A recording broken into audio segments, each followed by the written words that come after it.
আয়াতুল কুরসির মধ্যে দুইটি গোপন শব্দ রয়েছে, আপনারা জানেন কি না? এই দুইটি শব্দ দোয়া কবুলের জন্য সবচেয়ে বড় হাতিয়ার।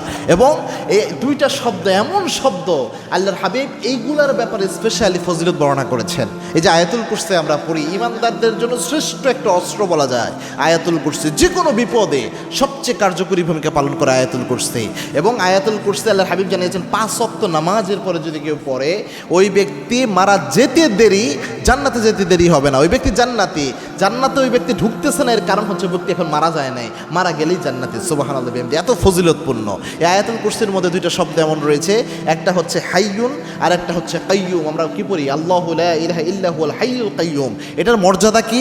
আল্লাহর হাবিব সাল্লাল্লাহু আলাইহি ওয়াসাল্লাম একদিন মসজিদে বসা ছিলেন, পাশে একজন সাহাবী নামাজের পর তিনি দোয়া করছিলেন। ইবনে আনাস রাদিয়াল্লাহু তাআলা আনহু রাসূলের সাথে বসা।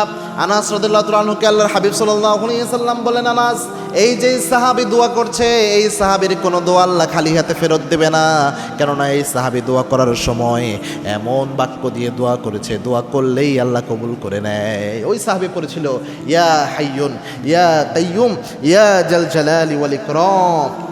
এই দোয়াটা সে পড়েছিল।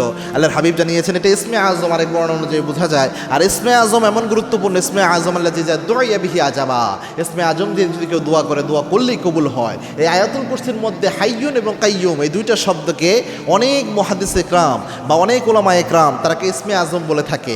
এজন্য আয়াতুল কুরসি দিয়ে এই শব্দ দুইটা দিয়ে যখন দোয়া করবেন আল্লাহর কাছে, নিজের জন্য চাচ্ছেন, তখন ইয়া হাইয়ুন ইয়া কাইয়ুম এইভাবে আল্লাহর কাছে চাইবেন, দেখবেন ইনশাআল্লাহ আল্লাহ রাব্বুল আলামিন দোয়া কবুল করে নেবেন।